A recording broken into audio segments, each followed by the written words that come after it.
Versatile Mage. Chapter 549. Ancient Capital. The stormy clouds were dense as black silk, covering the sunlight. There was no rain, yet the sky was dark. The gray and wilting plants from the current season made the place look dead.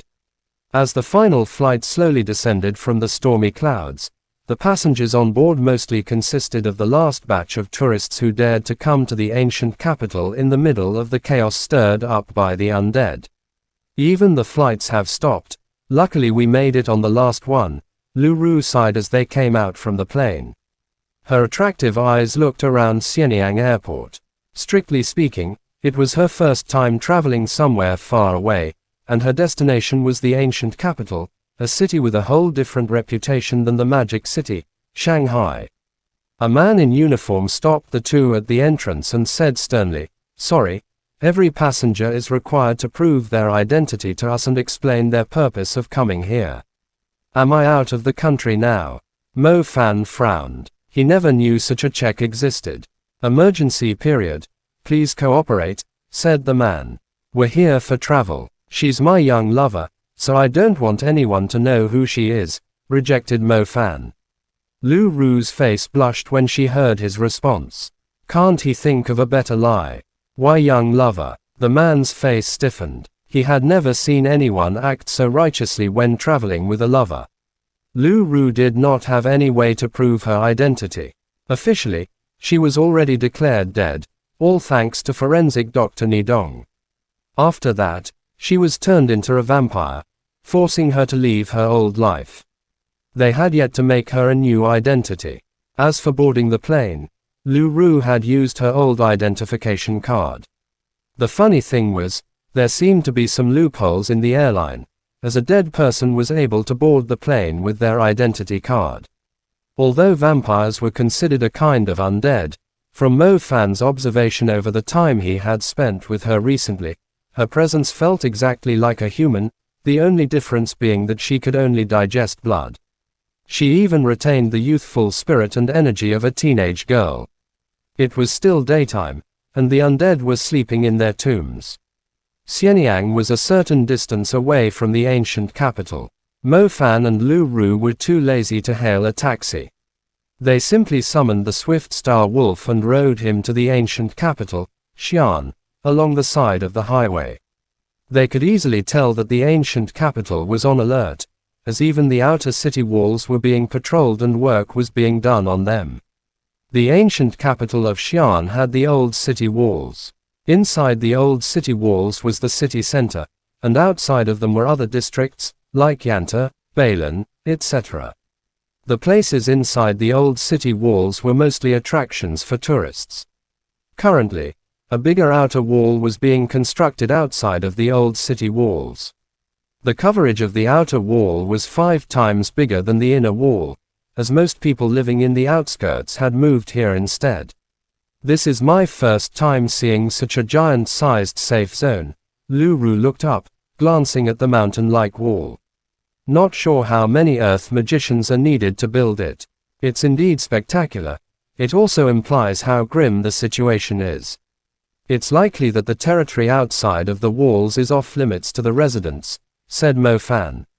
The outer wall was an enormous project. From where Mo Fan was standing, he could not even see the end of the wall in either direction. He remembered that the perimeter of the inner wall was only around 14 kilometers, but he was clueless about the perimeter of the outer wall, which would completely surround the entire city. The entrance was guarded by the people of the Magic Association, while the battle mages were in charge of the checkpoints. During the day, the inspection was not too strict, but as evening approached, the military would not allow anyone to leave the city, as commoners who were outside of the wall were basically food for the undead. After crossing the heavily guarded outer wall, the situation inside the wall looked fairly normal. It was no different than any other city. However, the streets were fairly lively and crowded as people from the outskirts had moved here. With the new outer wall protecting the civilians like an enormous dragon, the people were not so worried about the chaos happening outside of the wall. Perhaps they had gotten used to similar situations. Hence they just focused on their lives. Mo Fan did not stay too long in the districts. He headed straight for the Clock Tower Magic Association. The Clock Tower Magic Association and the Bell Tower Hunter Union were basically right at the center of the city, standing firmly even in stormy rains. Mo Fan was initially planning to learn more about the situation from Zhang Xiaohu's headquarters, but he decided to ask the person who had sent the death news to him instead. The guy told Mo Fan that Zhang Xiaohu had gone missing in action during a rescue operation. They had yet to locate his corpse since they decided not to send anyone else out there. However, he was sure that the incident took place between Sunny Goat Village and Hua Village. The Miracle Villages were the only ones left outside of the walls. The villages were still unharmed even today, but as they did not use any modern technology, communication between the villages and the ancient capital would take a very long time. The news about the squad being wiped out was delivered to the army by a villager. The army was not able to validate it. Mo Fan talked to Zhang Xiaohu's instructor Fei Zhao for a fairly long time. The instructor basically told Mo Fan everything.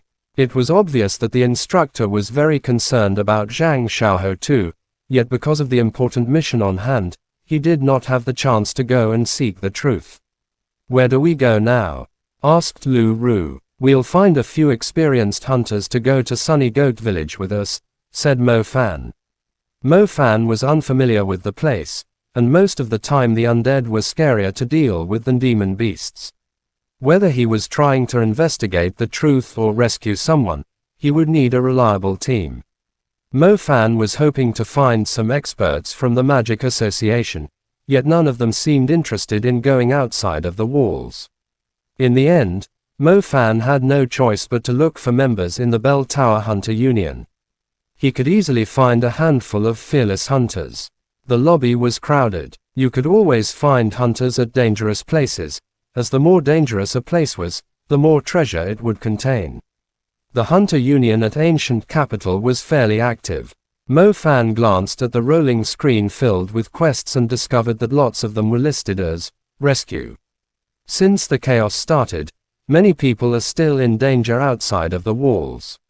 Therefore, those who are safe inside the walls would submit quests to rescue them, said Lu Ru. "I won't call them rescues. It's more like corpse retrieval," corrected a hoarse voice. Lu Ru turned around and saw an adventurous-looking shorty standing nearby. Even with her height, she had to lower her gaze to see his face. The shorty cleared his throat and said sternly, "Those who submitted the quests are only hoping that the close ones won't turn into those filthy things outside of the walls. Therefore, our Hunter Union of the Ancient Capital will soon turn into the corpse Retrieval Union." Chapter end. Please guys like, comment, share, and subscribe.